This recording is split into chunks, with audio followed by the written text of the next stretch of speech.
안녕하세요. 책 읽어주는 별책입니다.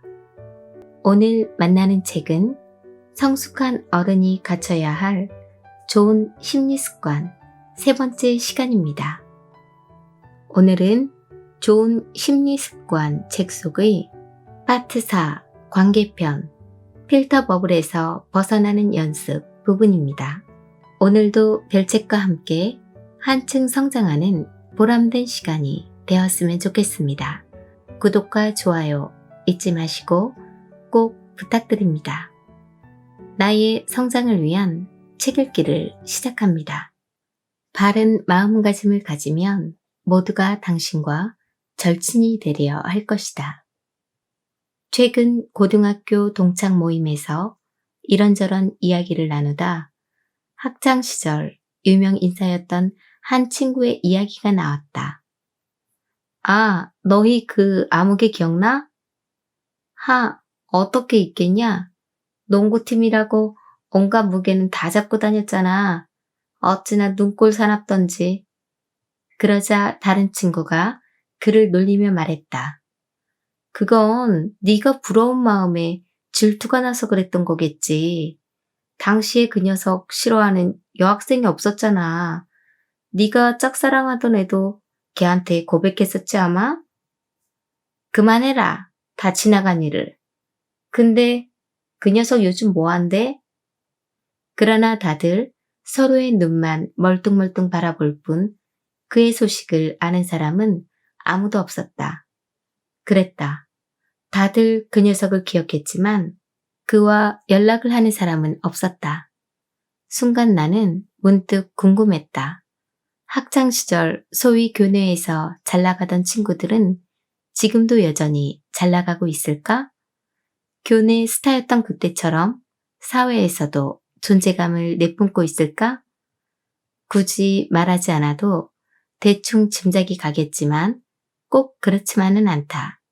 학창시절 교내에서 성적이 가장 우수했다고 해서 그 친구가 꼭 최고 연봉자가 되는 것은 아니라는 얘기다. 이는 최근 미국에서 발표된 한 연구 결과를 통해서도 밝혀진 바다. 해당 연구 결과에 따르면 고등학교를 성적 1등으로 졸업한 사람들이 사회에 나와 중상위급 정도의 성공을 거두기는 했지만 최상위급 성공을 거둔 사람은 거의 없었다. 그러나 학창시절의 교우 관계는 성공에 매우 큰 영향을 주었다. 심리학자 존 코이와 케니스 다츠에 따르면 한 아이가 인기 있는 사람으로 성장할지는 아주 일찍, 그러니까 약 7세 정도면 결정된다고 한다. 그런 까닭에 어떤 이는 인기왕으로 태어나기라도 한 것처럼 사람들에게 쉽게 호감을 사고 그가 웃어주거나 관심을 보여주면 이를 자랑스럽게 생각하는 친구들이 항상 주변에 넘치는 반면 어떤 사람들은 항상 따돌림을 당한다는 것이다. 제2차 세계대전 후 미국 군대에서 심리 건강에 관련한 문제들을 대대적으로 연구한 바 있다. 그 중에서도 중점적으로 다뤄진 문제는 바로 왜 어떤 군인은 훌륭하게 군 생활을 해내고 또 어떤 군인은 군 생활을 제대로 하지 못하며 심지어 불명예 제대까지 하는가 라는 것이었다. 이에 대해 1960년 미 육군 메디컬 저널에 발표된 연구 결과에 따르면 군인이 복역 기간에 제대로 직무를 수행할 수 있느냐 없느냐와 가장 밀접한 관련이 있는 지표는 다름 아닌 초등학교 시절의 인기 정도였다. 초등학교 운동장이나 중고등학교 체육관에서만 인기가 유용한 것이 아니라 미래의 인생, 즉 직장이나 사무실에서도 중요한 역할을 하는 셈이다. 이뿐만이 아니다. 인기가 있고 없고는 한 사람의 인생관에도 영향을 미친다. 아동 청소년 심리를 전문적으로 연구하는 노스캐롤라이나 대학교의 임상심리학과 교수 미치 프리스틴의 연구에 따르면 어린 시절 인기가 있었다고 기억하는 젊은이가 자신의 결혼 생활이나 직장 내 인간관계, 그리고 자신의 사회적 지위에 대해 비교적 긍정적인 생각을 하고 있을 가능성이 큰 것으로 나타났다. 한편 어린 시절 인기가 없었다고 기억하는 사람들은 이와 정반대였다. 인기가 이렇게나 중요하다니 내 아이만큼은 어떻게든 환영받는 아이로 만들어야겠다는 생각이 드는가?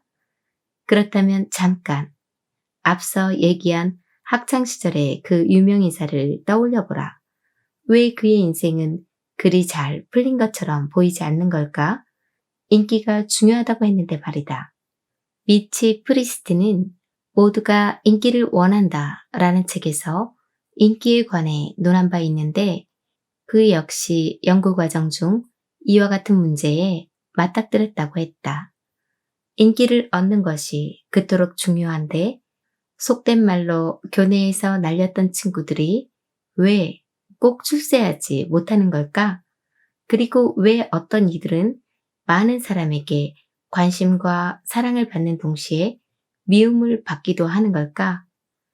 프리스트는 소위 인기라는 것이 두 가지 유형으로 나뉘기 때문이라고 말한다.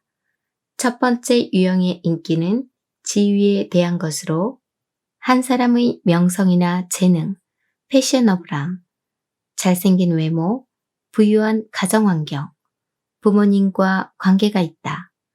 두 번째 유형의 인기는 호감에 대한 것으로 쉽게 다가갈 수 있고 괜스레 믿음이 가며 함께할 때 다른 사람을 즐겁게 만드는 특징과 관계가 있다.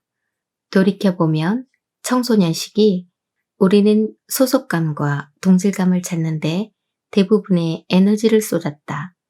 다른 사람이 나를 좋아해 줬으면 하는 생각에 남들의 시선과 인정에 연연해 하면서 말이다. 그런데 문제는 바로 여기에서 생겨난다. 타인으로부터 인정을 갈구할 때 우리는 흔히 유명인사의 표면적 조건을 보고 그들과 같이 눈에 보이는 것들, 예컨대 명성이나 지위, 명품 등을 쫓기 시작하기 때문이다. 중고등학교 시절의 풍운아들 중 일부가 멋있는 척을 하고 심지어 소위 센 척하느라 다른 유명인사들의 행동을 모방하며 객기를 부리는 이유도 바로 여기에 있다. 학생들은 이러한 지위의 상징성에 대한 추구를 일종의 자아 표현이라고 생각하지만 어른들은 사춘기의 철없는 행동으로 치부하기도 한다. 그러나 발달 심리학적 개념에서 보면 이는 자아인지와 집단 소속감 사이에서 벌이는 일종의 협상 과정이며 대인관계라는 각도에서 보면 일종의 추구 행동이기도 하다.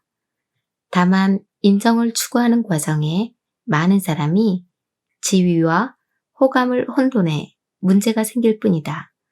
맹목적으로 지위를 추구하다 보면 경쟁과 각축이 벌어지기 마련이고 그러면 결국 지위와 명성을 얻을지라도 적이 늘어날 수밖에 없다. 게다가 학교라는 작은 세계를 벗어나면 우리가 얻은 지위는 그 가치를 잃을 수도 있다. 그런데 그럼에도 여전히 같은 지위로 외부 세계와 관계를 맺으려 한다면 언젠가는 큰 코 다치게 마련이다. 그러나 반대로 호감을 추구한다면 그 결과는 달라진다. 과거 반에서 최고 마당발이었던 친구를 생각해보라.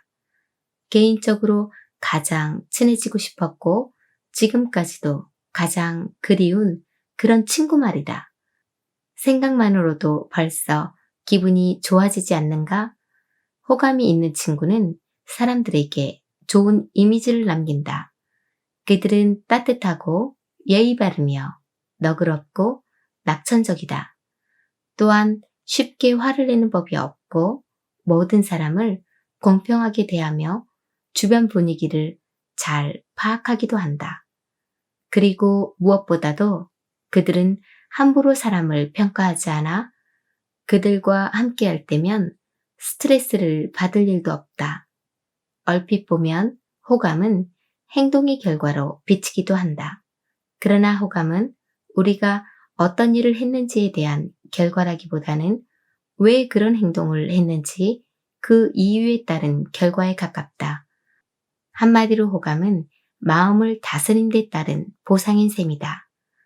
그리고 다행히도 우리는 학습을 통해 얼마든지 호감이 따라오는 마음가짐을 가질 수 있다. 이를 위해서는 먼저 타인의 동기를 지레짐작하지 말아야 한다. 한 친구와 약속을 했는데 그가 약속 시간이 다 지나도록 모습을 드러내지 않는 것도 모자라 메시지에도 답이 없다고 가정해보자. 이때 당신은 어떤 생각이 들겠는가? 일부러 바람 맞춘 게 틀림없어. 나와 만나기 싫은가 보네? 나는 안중에도 없구나? 라는 생각이 든다면 이내 화가 치밀어 정작 친구를 만났을 땐 매몰찬 반응을 보일 것이다.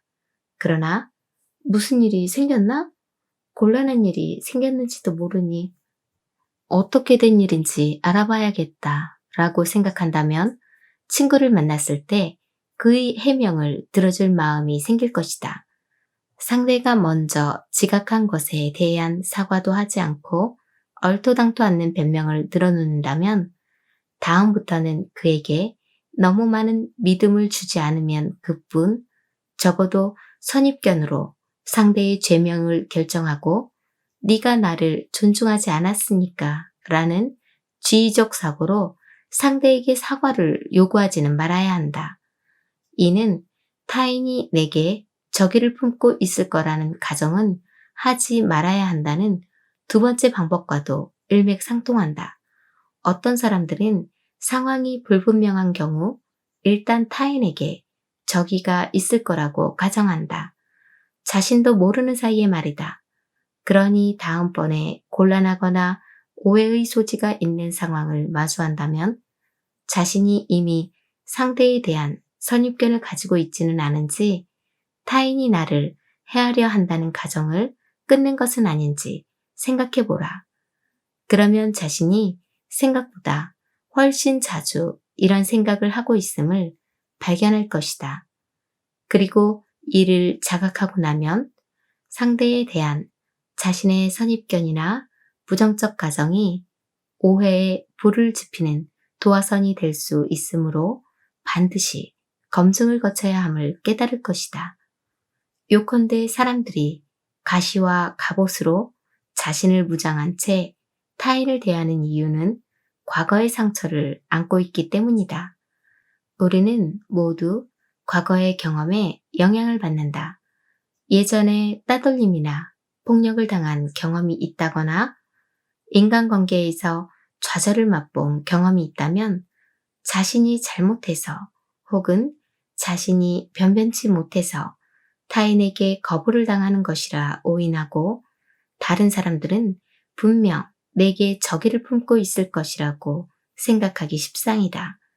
이렇게 부정적인 생각들은 워낙 은연중에 생겨나기 때문에 우리 자신조차 자각하지 못할 때가 많다.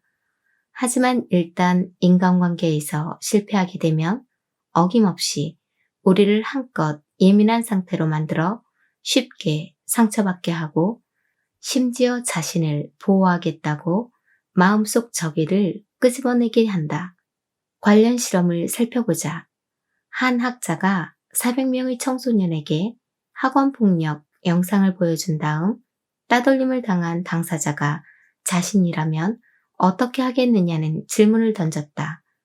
그러자 인기가 없는 학생들은 대체로 보복하거나 회피하겠다는 답을 선택한 반면 인기 있는 학생들은 대화나 행동 개선을 통해 이러한 상황을 탈피하겠다는 답을 선택했다. 다시 말해서 인기가 있고 없고의 차이가 자아 성숙의 차이를 만드는 셈이다. 가정이나 다른 곳에서 폭력에 시달리는 아이들이 학원 폭력의 가해자가 될 확률이 높다는 사실은 교내 생활지도 선생님들 모두가 알고 있는 사실이다. 그들은 그런 방식으로 자신이 받은 고통을 학교 친구들에게 전가하고 있는 것이다.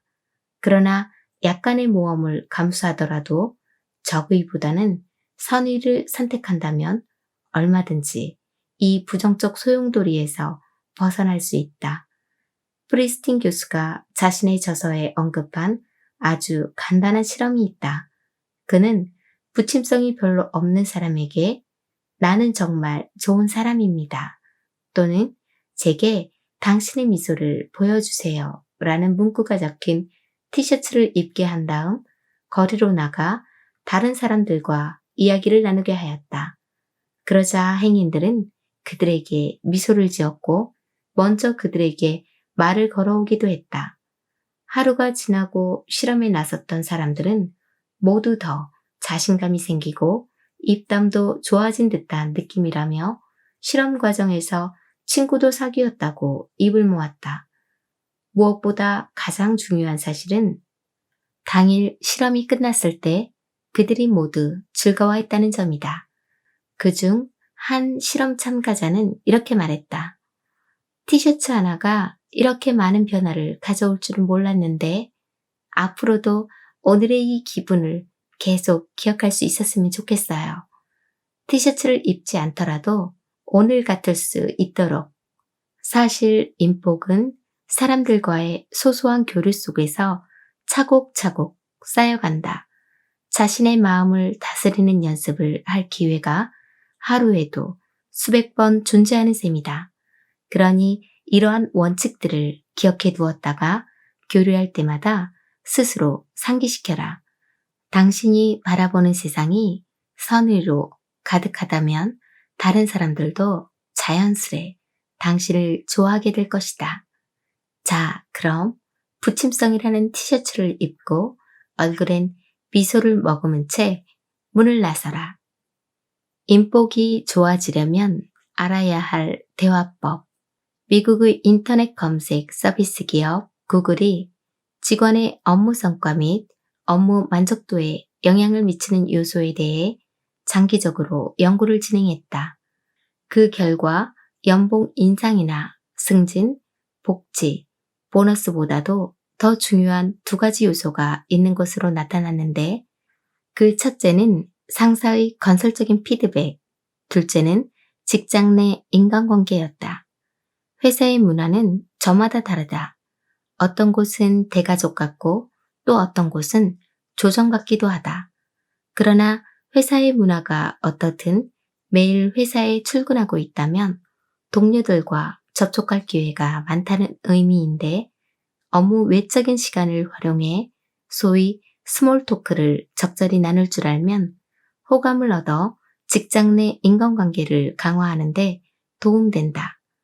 스몰 토크란 무엇인가? 간단히 말하면 정수기나 커피 머신 옆에서 혹은 점심시간이나 다른 부서로 회의를 하러 갈 때, 회의를 마치고 돌아올 때, 오후의 커피 브레이크 등의 동료와 함께 나누는 한담을 뜻한다. 캐나다 윈저대학교의 한 심리학 교수가 2015년에 발표한 연구 결과에 따르면 비공식적인 자리에서 동료와 자주 교류하는 사람이 교류하지 않는 사람보다 인간관계가 좋은 것으로 나타났다. 그뿐만 아니라 상사에게 업무 지시를 받을 가능성이 크고 도움이 필요할 때도 비교적 쉽게 도움받는 것으로 확인되었다. 여기에는 매우 중요한 원인이 있는데 이는 내가 이야기하려는 직장 내 원만한 인간관계를 위한 5가지 포인트 중 첫 번째 포인트이기도 한 대면하기와도 연관이 있다. 참고로 이 5가지 포인트들은 일상적인 대화를 통해 동료와의 우위를 다지고 그들의 호감을 얻을 방법들로 업무와 인간관계에 모두 큰 도움이 될 것이다. 인간관계에 서툴다고 생각하는 사람들도 지극히 기본적이지만 핵심적인 이 5가지 포인트를 파악하고 나면 직장 내 스몰 토크에 대한 생각을 바꿔 사교를 즐기고 대인관계에 좀 더 적극적인 자신이 될 수 있을 것이다. 각설하고 직장 내 원만한 인간관계를 위한 5가지 포인트를 이야기해보자. 요즘은 메신저의 활용도가 높아진 만큼 저마다 사용하는 메신저에 단체 채팅방 하나쯤은 기본으로 가지고 있다. 예컨대 회사 동료들과 메시지를 주고받는 전용 채팅방처럼 말이다. 물론 메신저상에서 동료와 이야기를 나누는 것도 서로 간의 관계를 돈독히 할 방법 중 하나다. 그러나 얼굴을 맞대야 좀 더 긍정적인 분위기를 만들 수 있다. 그렇다. 직장 내 원만한 인간관계를 위한 5가지 포인트 중 첫 번째 포인트는 바로 대면하기다. 그러니 두 사람이 메신저상에서 즐겁게 대화를 나누는 사이라면 서로 얼굴을 봤을 때 눈짓을 보낸다거나 미소를 지어보자. 이처럼 나도 알고 너도 알지 라는 표정을 교환하는 것만으로도 얼굴을 마주하지 않았을 때와는 전혀 다른 느낌을 받을 수 있을 것이다. 평소 동료의 자리를 지나갈 때 먼저 상대가 바쁜지 안 바쁜지를 살펴보고 바쁘다면 가볍게 인사를 하고 지나가고 바쁘지 않다면 몇 마디 더 대화를 나눠보라. 물론 사교에 너무 많은 시간을 할애해 업무를 그르치는 일은 없어야 한다.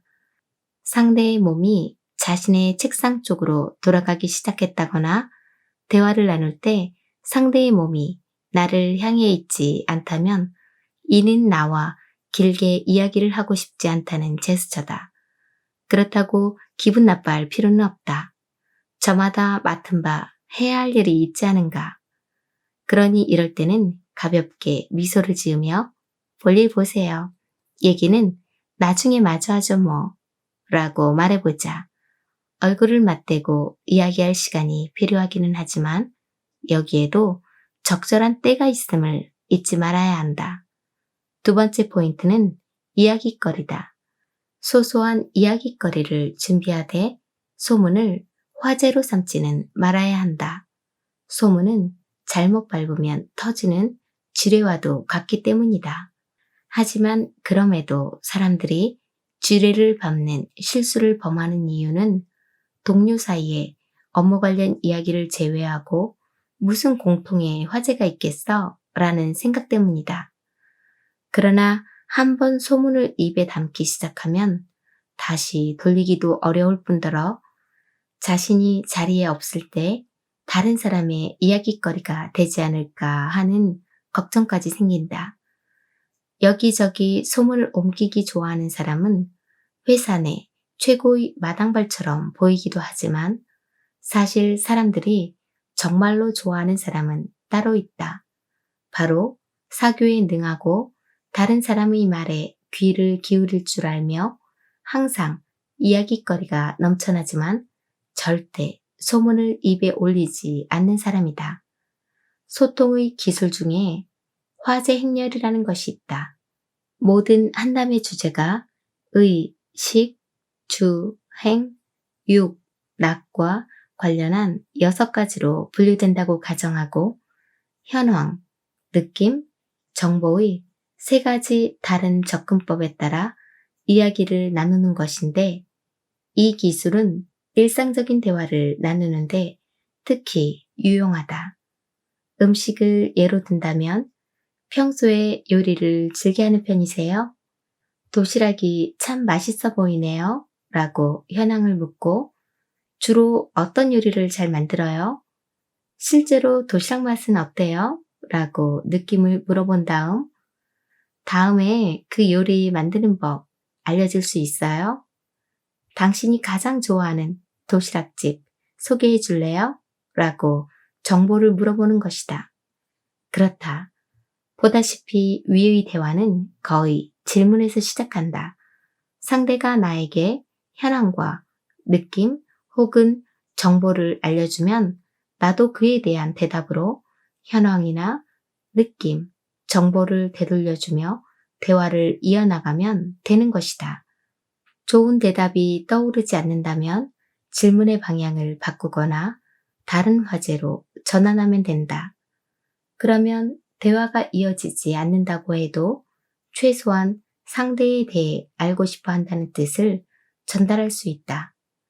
이야기를 나누는 상대뿐만 아니라 진심으로 소통하는 과정을 지켜본 누군가에게서도 호감을 얻을 수 있음을 잊지 말자. 세 번째 포인트는 스마트폰 내려놓기다. 사람들과 대화를 나누다 보면 한창 즐겁게 대화를 나누던 중 누군가의 스마트폰에 알림음이 울려 대화가 중단되는 경우가 종종 있다. 그런데 이때 대화가 중단된 시간이 3초를 넘어서면 상대는 보통 먼저 볼일 봐 라고 말하며 자리를 떠난다. 물론 업무적으로 처리해야 할 중요한 일이 있겠지 라고 이해하면서도 이런 식으로 대화가 중단되면 사실 기분이 썩 좋지 않다.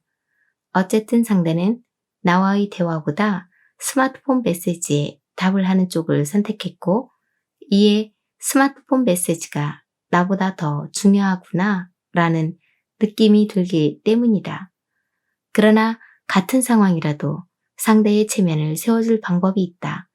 스마트폰 알림음이 울렸을 때 즉시 알림을 무음으로 전환한 다음 그대로 가방에 넣어 자신의 시야에서 스마트폰을 치우는 것이다. 메시지를 확인하지도 않고 말이다.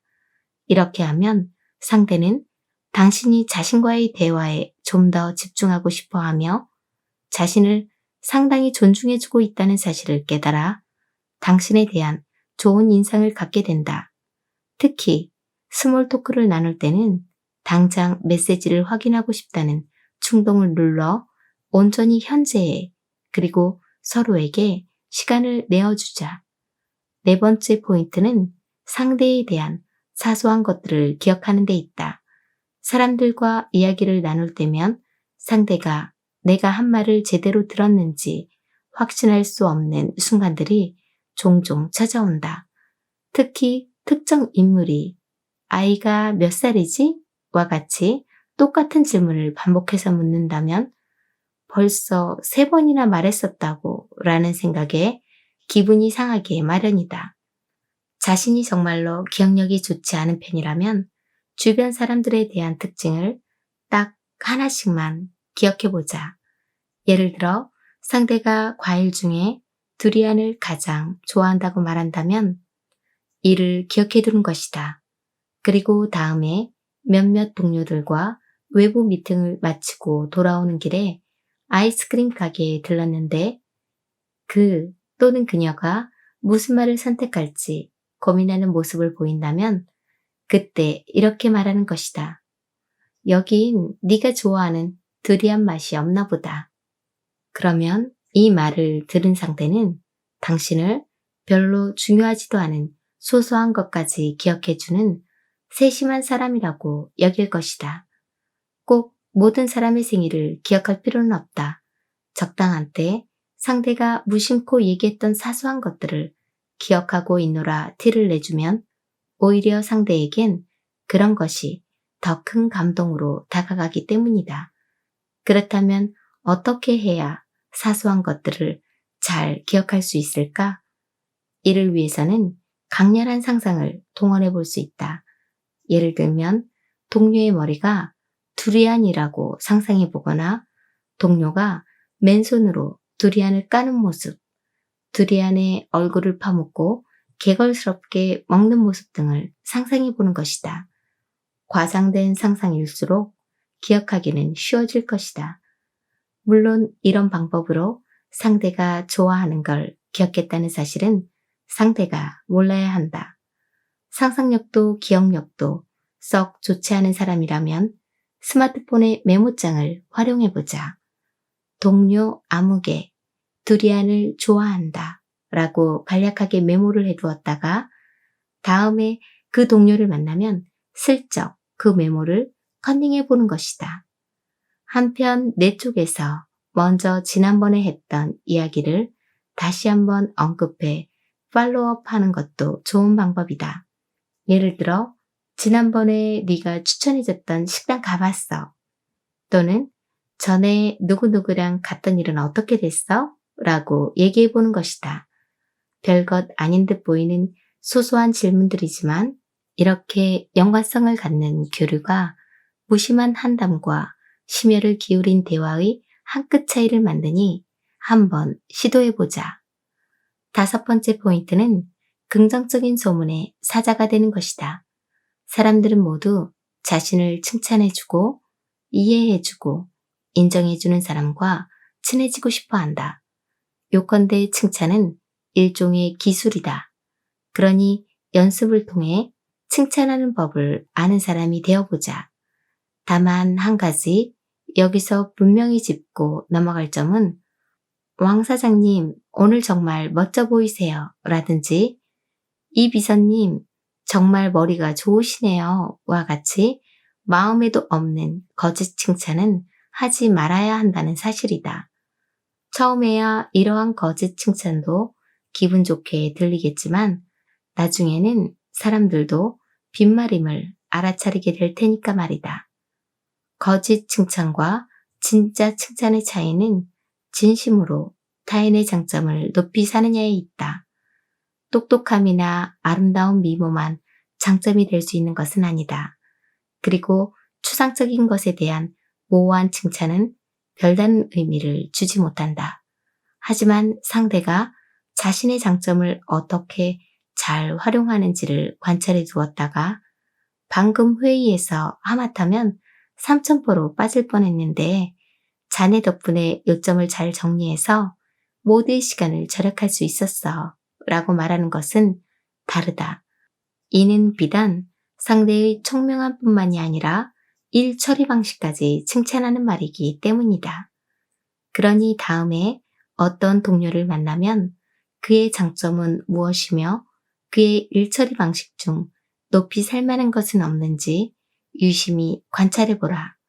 그러면 전에는 미처 발견하지 못했던 그의 장점이 갑자기 툭 튀어나올 것이다. 앞서 뒤에서 동료의 소문을 이야기하는 것은 되도록 삼가야 한다고 말했지만 동료의 뒤에서 해도 되는 한 가지가 있다. 바로 동료에 대한 칭찬이다. 다른 사람에 대한 불만을 토로하는 법 없이 먼저 남들을 칭찬할 줄 아는 사람이 되면 자연스레 동료들 사이에서의 평판이 높아지게 마련이다. 특히 상대가 자리에 없을 때 상대와 직접적인 이익관계가 없음에도 그의 장점을 봐주고 칭찬해 준다면 다른 사람들도 당신을 도와줄 만한 사람이라고 생각하게 될 것이다. 옛말에 일을 하기는 쉬워도 사람답기는 어렵다고 했다.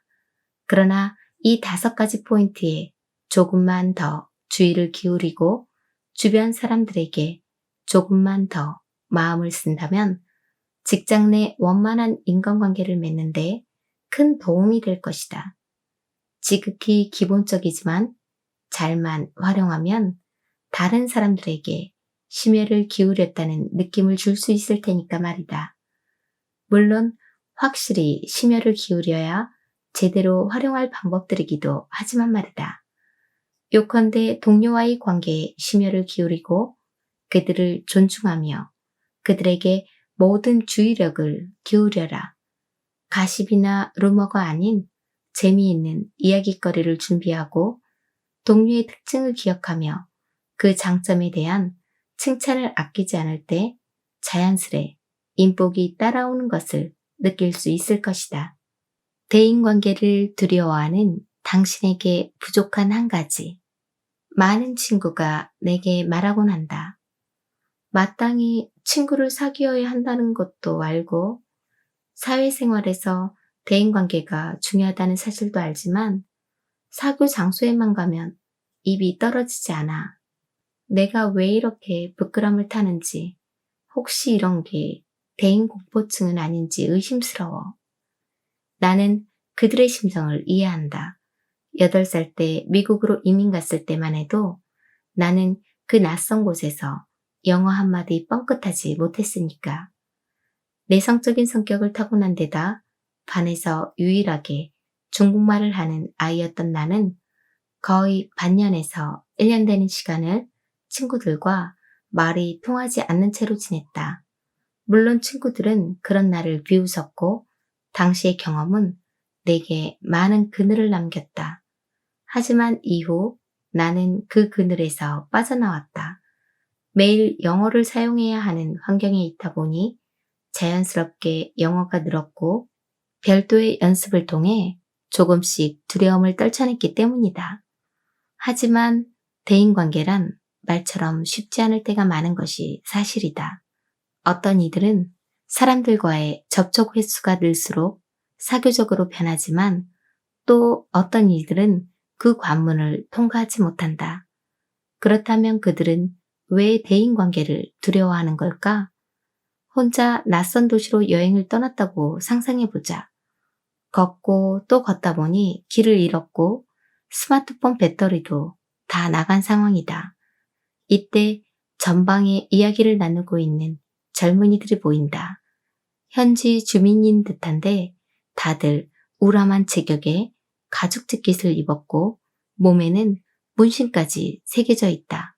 하는 수 없이 그들에게 길을 물어보려는데 그들이 당신이 다가오는 것을 눈치채고 일제히 몸을 돌려 당신을 쳐다본다. 이때 당신은 어떤 기분이 들까? 심장이 다른 박질 치고 손에 땀이 차고 심지어 몸이 떨릴 것 같은가? 이해한다. 그런 상황이라면 대부분의 사람이 긴장감을 느낄 테니까 말이다. 막말로 그들이 당신을 상대해주고 도움을 줄지 아니면 당신을 비웃거나 해코지를 할지 아무도 모르는 일이 아닌가. 이러한 불확실성은 사람을 괴롭힌다. 그런데 대인공포증을 겪는 사람들은 이러한 위협감과 초조감을 매일같이 느낀다. 낯선 도시에서 우락부락하게 생긴 사람들을 만난 상황이 아니라 집 근처 버스 정류장에 서 있는 노부인과 이야기를 나눠야 하는 상황만으로도 초조함을 느끼고 달아나고 싶다는 생각을 하는 것이다. 대인공포증이 있는 사람은 타인과 마주했을 때 생각조차 마비될 정도로 불편한 마음이 극에 달한다. 한마디로 생존을 위협받을 때와 비슷한 심리 상태가 되어 상대와 제대로 교류할 수 없는 지경에 이른다. 이때 그들의 눈에는 상대가 아니라 왜곡된 거울 속 겁에 질린 자신의 얼굴이 보이기 때문이다. 어쩌면 내 같은 얘가 너무 극단적이라고 생각하는 사람도 있을 것이다. 낯선 도시에서 길을 잃었을 때 사람들은 보통 길을 잃은 채로 걷고 또 걸어 친절하고 마음씨 좋아 보이는 사람들을 찾아 나설지언정 불량배처럼 생긴 사람들에게 길을 물어보지는 않으니까 말이다. 그런데 실은 이와 유사한 경험이 대인공포증을 갖는 원인이 되기도 한다. 다시 말해서 대인공포증이 있는 사람은 아주 오래전 어느 사교 장소에서 공포와 불안을 느껴본 경험이 있을 것이며 그런 까닭에 사교 장소를 피하게 됐을 것이라는 뜻이다. 일단 상황을 모면하면 즉각적으로 마음의 초조함을 가라앉히고 한숨을 돌릴 수 있기 때문이다. 문제는 이러한 상황이 반복되면서 사회생활에 긴장감을 느낄 때마다 이를 피하니 좋더라 라고 우리의 뇌가 학습하게 되고 이것이 조금씩 습관으로 자리 잡으면서 그렇게 대인관계를 피하는 고수가 되어버린다는 사실이다. 하지만 우리는 모두 알고 있다. 일적으로든 개인적으로든 혹은 감성적으로든 이것이 장애가 된다는 사실을 말이다. 대인공포증을 가진 사람은 낯선 도시에서 길을 잃은 것처럼 자신과 대화를 나눠줄 사람을 찾길 갈망하지만 모든 사람이 불량배처럼 느껴진다. 사실 대인관계에서 긴장감을 느끼고 낯선 사람과 낯선 무리를 마주할 때 초조함을 느끼는 건 지극히 정상적인 일이다. 하지만 이러한 초조함이 다른 사람과 대화를 나눌 수 없을 정도로 못 견디게 커서 어떻게든 달아나고 싶다는 생각이 든다면 도움과 개선이 필요할지도 모른다. 그렇다면 어떻게 대인공포증을 극복할 수 있을까? 가벼운 대인공포증과 초조함에는 인지행동요법 CBT라는 치료법이 큰 도움이 된다. 전통적으로 심리치료라고 하면 먼저 정신분석을 하는 것과 달리 CBT는 행동치료에서부터 시작한다. 행동을 바로잡는 동시에 자신의 감정을 인식하고 이해하는 과정을 거치는 것이다. 혼자서 하는 인지행동요법 시행 방법은 다음과 같다. 첫째, 심호흡을 연습한다. 심호흡은 신체적 스트레스 반응을 낮추는데 도움을 준다.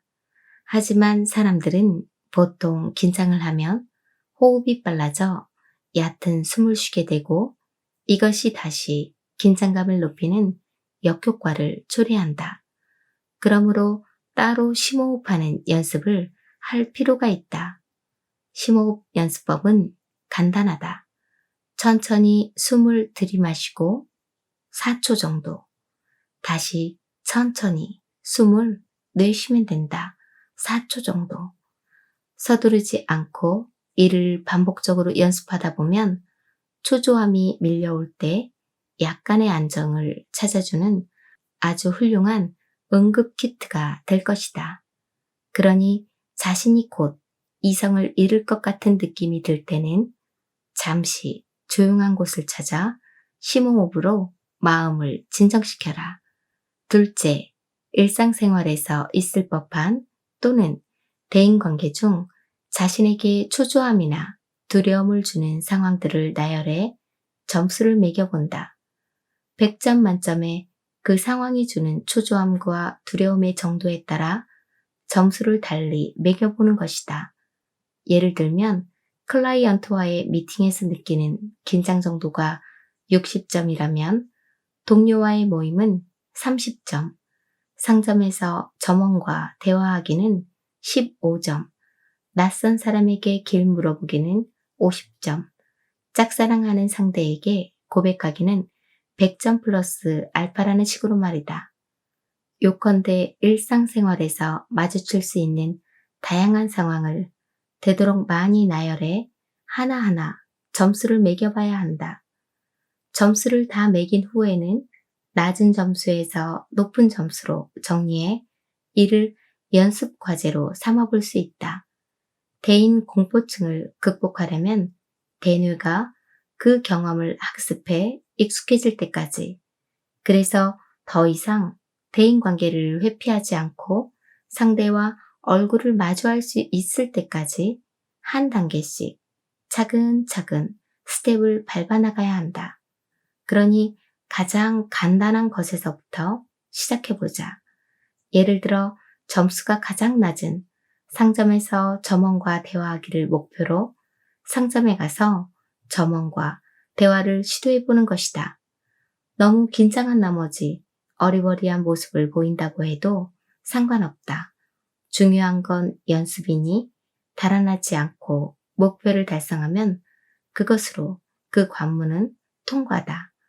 물론 목표를 설정할 때는 되도록 구체적이어야 한다. 다음 회의 때는 좀 더 적극적으로 발언하고 적극적으로 참여하기라고 목표를 설정하기보다는 다음 회의 때는 적어도 2번은 자발적으로 발언하기라는 목표가 더 낫다. 이 과정 중엔 분명 난관도 있을 것이다. 어떻게 해도 해결할 수 없는 과제가 있을 거라는 뜻이다. 이럴 때는 해당 과제를 잠시 뒤로 밀어놓고 다른 것부터 도전하거나 과제의 난도를 낮춰도 좋다. 예컨대 모임에 참가해야 한다면 반드시 3명 이상의 낯선 사람과 5분간 대화해야 한다는 강박을 버리고 모임에서 한 사람과 5분간 이야기를 나눠보자라고 마음먹어보는 것이다. 이때 특별히 주의해야 할 점은 보상 행동을 해서는 안 된다는 점이다. 예를 들어 긴장을 던답시고 먼저 술을 마신다거나 줄담배를 피운다거나 선글라스를 착용해야만 문 밖을 나서는 등의 행동은 금물이다. 이렇게 하면 다른 사람들을 마주할 때 오는 초조함을 줄이는 데 도움을 줄 수 있을지는 몰라도 결코 건강하지 못한 행동이니 각별히 주의해야 한다. 그렇지 않으면 도리어 다른 나쁜 습관이 생길지도 모른다. 그리고 또 한 가지, 이성적으로 자신에게 용기를 북돋아 주길 추천한다. 대인 공포증이 있는 사람들은 대개 그들은 나를 바보 같다고 생각할 거야. 그들은 나를 좋아하지 않을 거야. 라는 부정적인 생각을 한다. 하지만 이는 자기 자신을 겁주는 행동일 뿐이니 마음의 목소리를 달리해보자. 나는 재미있어. 알고 지낼 만한 사람이야. 내가 친해지면 사실 귀여운 면이 있지. 다른 사람들도 그런 내 모습을 발견해줬으면 좋겠다. 라고 자신에게 말해보는 것이다. 그들은 분명 나를 사랑하게 될 거야. 그들은 내가 최고라고 생각할 거야. 와 같이 자신을 지나치게 이상적으로 포장할 필요는 없다. 이성적이되 긍정적인 태도로 자기 마음의 목소리를 대하면 그것으로 충분하다. 마지막으로 미국에서 대학을 다닐 때 크고 작은 사교 모임에 큰 도움을 주었던 개인적 기술 하나를 소개할까 한다. 칵테일 파티처럼 낯선 얼굴들이 가득한 모임에 참가할 때 나는 내가 탐조등이 되었다고 상상했다. 나의 역할은 다른 사람들의 가장 아름다운 부분을 비추는 것이며 나에게 빛을 받은 사람은 무대에 선 배우와 같이 스포트라이트를 받고 주인공이 될 수 있다고 말이다. 이렇게 상상하고 또 그대로 행동하자 나도 모르게 어색함에서 벗어나 사람들과 한데 어울릴 수 있었다. 그러니 당신도 마음속에 탐조등을 꺼내 당신의 가장 좋은 면을 비춰보길 바란다. 이를 행동으로 옮겨 꾸준히 연습한다면 한 단계 한 단계 스텝을 밟아 언젠가는 자연스럽게 모임의 빛 같은 존재가 될 수 있을 것이다. 여기까지가 오늘의 책 내용이었습니다. 오늘도 힘내시고 좋은 날 만드셨으면 좋겠습니다. 내일은 더 나은 당신의 세상이 될 것입니다.